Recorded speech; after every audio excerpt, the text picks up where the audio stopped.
Right అండి, మరో topic మనం చూద్దాం. ఇది రాహుల్ గాంధీ చేసిన కామెంట్స్ ఇవి.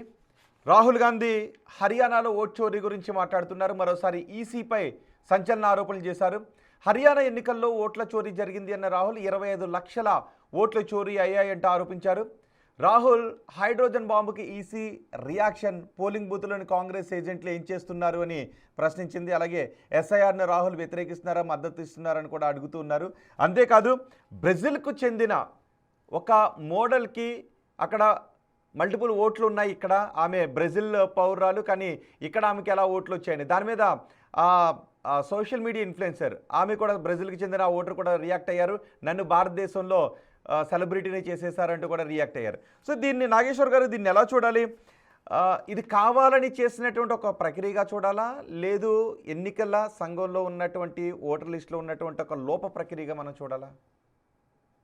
అంటే అది ఇన్వెస్టిగేట్ చేస్తే తప్ప చెప్పలేము. బట్ డెఫినెట్గా ఎవరైనా దొంగ ఓట్లు నమోదు చేయించాలనుకుంటే బ్రెజిలియన్ మోడల్ ఫోటో పెట్టి చేయించాల్సిన అవసరం లేదు కదా. ఎందుకంటే అది కావాలని కుట్రపూరితంగా చేశారని చెప్పలేం, కానీ డెలిబరేట్గానే చేసి ఉండాలి. చేయకపోతే బ్రెజిలియన్ మోడల్ ఫోటో ఎందుకు వస్తుంది అన్ని ఓట్లలో? సో అందువల్ల అవి trivial issues. Brazilian model photo ఉందా, ఇంకో ఫోటో ఉందా, అది ఇంపార్టెంట్ ఇష్యూస్ కాదు. ఇంపార్టెంట్ ఇష్యూ ఏంటి అంటే ఎన్నికల ఓటర్ల జాబితా ఏ రకంగా ఫుల్ ప్రూఫ్గా ఉంది.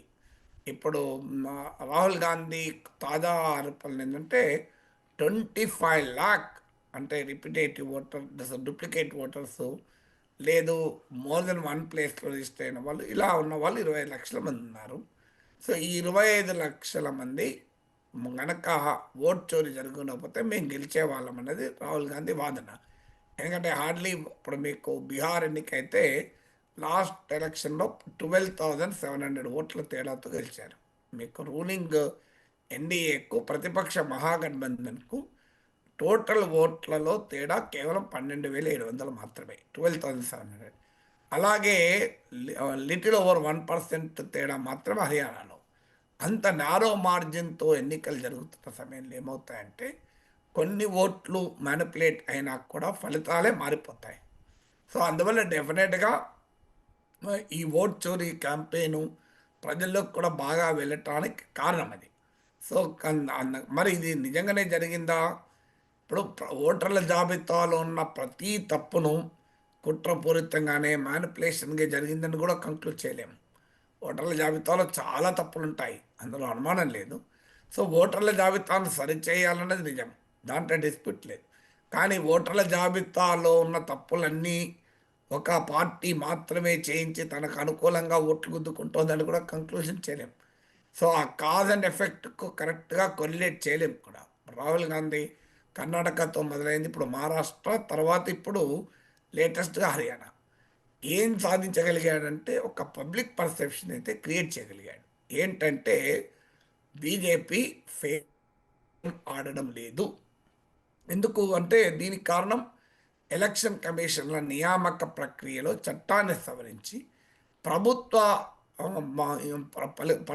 ప్రభుత్వ ఇన్ఫ్లుయెన్స్లోనే ఎలక్షన్ కమిషన్ నియమించేలా చట్టాన్ని మార్చడం. సుప్రీంకోర్టు జడ్జిమెంట్కి భిన్నంగా 2 చీఫ్ ఎలక్టోరల్ ఆఫీసరు ఇస్తున్న రాజకీయపరమైన స్టేట్మెంట్లు, ప్రభుత్వం వైపు నుంచి అధికార పార్టీ నుంచి దబాయింపే తప్ప ఈ తప్పులు జరిగాయి, ఈ తప్పులు ఉన్నాయి, వీటిని సరిచేద్దామనే ఒక ఓనర్షిప్ అకౌంటబిలిటీ లేకుండా ఉండడం. కుట్రపూరితంగా జరిగినా కుట్రపూరితంగా జరగకపోయినా ఓటర్ల జాబితాలో తప్పులైతే సవరించాలి కదా. ఆ సవరించాలి అనేది ఎక్నాలెడ్జ్ అంగీకరించకపోవడం, ఏమంటే మీరు ఓట్ తీసుకొని చేయండి, ఇలా రివర్స్లో దబాయించడం. సో అందువల్ల the political response of election commission అనేది మరింత అనుమానాలకు దారితీస్తుంది. అందువల్ల ఇప్పటికీ ఎలక్టోరల్ లిస్ట్లో ఓటర్ల జాబితాలో అవకతవకలు ఉన్నాయి. వాటిని సరిచేయడానికి ఒక హానెస్ట్ ప్రయత్నం చేయకుండా దేశవ్యాప్తంగా మళ్ళీ స్పెషల్ ఇంటెన్సివ్ రివిజన్ అంటే ఇంకా అనుమానాలు పెరగడానికి కారణమవుతాయి కదా. అంటే ఎస్ఐఆర్ ద్వారా ఆ ప్రక్షాళన జరగదంటారా? ఎస్ఐఆర్ వల్ల ప్రక్షాళన జరిగితే సమస్యనే ఎస్ఐఆర్ వల్ల కదా. ఇప్పుడు మీకు బీహార్లో చర్చ అదే కదా, ఎస్ఐఆర్ వల్లనే నీకు జనైన్ ఓటర్లను తొలగించారు, అణగారిన కులాల ఓటర్లను తొలగించారని. మీకు బీహార్లో ఎనామలీ ఏంటి అంటే సహజంగా బీహార్లో మైగ్రేషన్ ఎక్కువ. ఎవరు మైగ్రేట్ అవుతారు? స్త్రీలు మైగ్రేట్ కాదు, పురుషులు అవుతారు. కానీ చాలా చోట్ల ఈ ఎస్ఐఆర్ జరిగిన దగ్గర మీకు ఉమెన్ ఓటర్స్ ఎక్కువ డిలీట్ అయ్యారు. సో ఎందుకు ఉమెన్ ఓటర్స్ ఎక్కువ డిలీట్ అవుతారు? ఈ క్వశ్చన్ ఆన్సర్ లేదు. సో అందువల్ల మీకు అనామలీస్ క్లియర్గా కనబడుతున్నాయి. ఎస్ఐఆర్ అనేది అవసరమే కాదని ఎవరు అనరు. కానీ రాజకీయ పార్టీలన్నీ కాన్ఫిడెన్స్లోకి తీసుకొని పార్టీలకు అనుమానాలు లేకుండా ఆ ప్రక్రియ జరగాలని కోరుకోవాలి కదా. నాగేశ్వర్ గారు, కాంగ్రెస్ కూడా మొన్నటి వరకు ఈవీఎంలు ట్యాంపరింగ్ అని పెద్ద ఎత్తున ప్రచారం చేశారు. కానీ ఇప్పుడు దాన్ని పక్కన పెట్టి ఇప్పుడు ఓట్ చోరీపైనే పెద్ద ఎత్తున ప్రచారం చేసుకుంటూ వెళ్తున్నారు. ఎలా చూడాలి దాన్ని అసలు? అంటే ఈవీఎంల పైన కాంగ్రెస్ ఒక్కటే కాదు కదా, ఈవెన్ బీజేపీ కూడా ప్రతిపక్షం ఉన్నప్పుడు ఈవీఎంలను వ్యతిరేకించింది. మీకు GVL Narasimha Rao BJP national spokesperson పుస్తకం రాస్తే, అఫ్కోర్స్ ఆయన అప్పుడు బీజేపీలో లేడు, అప్పుడు పుస్తకం రాస్తే దానికి ముందు మాట ఎల్కాదు అని రాశాడు. సో బీజేపీ కూడా వ్యతిరేకించిన సందర్భం ఉంది. 2019లో చంద్రబాబు నాయుడు కూడా వ్యతిరేకించాడు, 2024లో జగన్ వ్యతిరేకించాడు. సో మన దేశంలో ఓడిపోయినప్పుడల్లా ఈవీఎంల మీద పడతారు పార్టీలు. ఇదేం కొత్త కాదు, అన్ని పార్టీలు చేశాయి ఇవన్నీ. సో అందువల్ల ఒక్క కాంగ్రెసే ఈవీఎంల మీద వ్యతిరేకంగా మాట్లాడిందంటే కరెక్ట్ కాదు. ఇక ఈవీఎంల కన్నా కూడా ఓట్ చోరీ అనేది ఒక electoral system, chief election commission కాన్ఫిడెన్స్ను, ఎలక్షన్ కమిషన్ క్రెడిబిలిటీని దెబ్బతీసే విధంగా మోడీ ప్రభుత్వ వైఖరి ఎప్పుడైతే ఉందో ఈ ఓట్ చోరీకి ఎక్కువ ప్రాధాన్యత కలిగింది మీకు. ఎందుకంటే సుప్రీంకోర్టు తీర్పు చెప్పింది. ఎందుకంటే ఒక ఎన్నికల ఫ్రీ అండ్ ఫేర్ ఎలక్షన్స్ అనేది ప్రజాస్వామ్యంలో చాలా మౌలికమైంది. అందువల్ల మీరు ఫ్రీ అండ్ ఫేర్ ఎలక్షన్స్కి అష్యూర్ చేయాలి అంటే ఎలక్షన్ కమిషన్ నియామకం కూడా ఇండిపెండెంట్ ఆఫ్ ద గవర్నమెంట్ ఉండాలి. అందుకొరకు ప్రైమ్ మినిస్టర్, అపోజిషన్ లీడర్తో పాటు సుప్రీంకోర్టు చీఫ్ జస్టిస్ కూడా ఒక మెంబర్గా ఉండాలి అన్నాడు. దాన్ని మార్చేసి ఒక క్యాబినెట్ మినిస్టర్ రాసుకున్నారు. అంటే ప్రభుత్వ మెజారిటీ ఉన్న కమిటీ ఇవాళ ఎన్నికల కమిషన్ నియమిస్తుంది. ఇక అక్కడే మొదలైంది కదా కాన్ఫిడెన్స్ పోవడం. తర్వాత మీకు ఓటింగ్ షెడ్యూల్ తీసుకున్న ఎన్నికల్లో నాయకుల ఉపన్యాసాలపైన వచ్చే కంప్లైంట్ల విషయంలో ఎన్నికల కమిషన్ రియాక్ట్ అయ్యే తీరు చూసినా ఇంకా అనుమానాలు ఎన్నికల కమిషన్ మీద పెరుగుతూ వచ్చాయి. ఎన్నికల కమిషన్ విశ్వసనీయత ప్రశ్నార్థకంగా మారింది. అన్నిటికీ మించి ఓట్ చోరీ పైన రియాక్ట్ అయిన తీరు మరింతగా ఇబ్బంది పెట్టింది. ఒక పొలిటికల్ లీడర్ లాగా చీఫ్ ఎలక్షన్ కమిషన్ రియాక్ట్ అయితే ఎట్లా?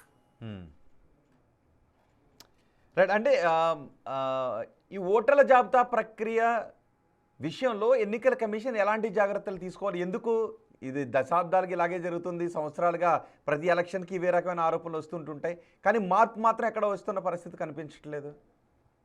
మార్పు ఏది రాలేదని కంక్లూజన్ కూడా చేయడం కరెక్ట్ కాదు. కానీ డెఫినెట్గా తప్పులు ఉన్నాయి. దాన్ని సరిచేయడానికి ఎన్నికల సంస్కరణల పైన పెట్టిన అనేక కమిటీలు అనేక తీర్పులు ఇచ్చాయి. ఇప్పుడు అది చాలా పెద్ద సబ్జెక్టు. ఓటర్ల జాబితాను ఎలా చాలా సింపుల్. ఇవాళ ఆధునిక టెక్నాలజీ వచ్చాక చిన్న సాఫ్ట్వేర్ రన్ చేస్తే తెలిసిపోతాయి. ఇప్పుడు ఉదాహరణకు భార్య భర్త ఒకే ఇంట్లో ఉంటారు, మరి రెండు బూతులు ఎందుకు పడుతుంది? ఇప్పుడు ఒక వ్యక్తి పేరు, అడ్రస్ అన్నీ కొడితే కొన్ని మిలియన్ పేజెస్ ఉన్నా కూడా ఆర్టిఫిషియల్ ఇంటెలిజెన్స్ ఉపయోగించి సాఫ్ట్వేర్ ఉపయోగించి నువ్వు తెలుసుకోవచ్చు. ఇంత టెక్నాలజీ డెవలప్ అయిన తర్వాత మీకు తప్పుల తరక్కగా ఉండాల్సిన అవసరమే లేదు, అవకాశమే లేదు. ఆ ఇంటగ్రిటీ ఎన్నికల యంత్రాంగం చూపెట్టగలగాలి, ఆ కాన్ఫిడెన్స్ చూపెట్టగలగాలి. ఎన్నికల కమిషన్ విచిత్రంగా ఏమంటుందంటే అది ఎన్నికల రాజకీయ పార్టీలు, బూత్ లెవెల్ కార్యకర్తలు ఏం చేస్తున్నారు, మీరు ఎవరైనా ఓటర్ల జాబితా నుంచి తొలగించబడితే మళ్ళీ మీరు వచ్చి ఎన్రోల్ చేసుకోండి అంటున్నారు. అది ఆన్సర్ కాదు కదా. ఒక ఇంత ఆధునిక కాలంలో, ఇంత టెక్నాలజీ ఉన్న రంగంలో ఓటర్ల జాబితాను సరిగా చేయడం పెద్ద అసాధ్యమైన విషయం కాదు కదా. అంటే ఆధార్తో అనుసంధానం చేయటం దీనికి ఒక పరిష్కారం అని అనుకోవాలా?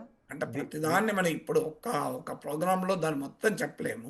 ఆధార్ కూడా ఒక ఫ్యాక్టర్గా ఉండొచ్చు, కానీ ఆధార్తో అనుసంధానం చేయడం అని కాదు. Fundamental point, if there is a will there is a way. నేను చెప్పేది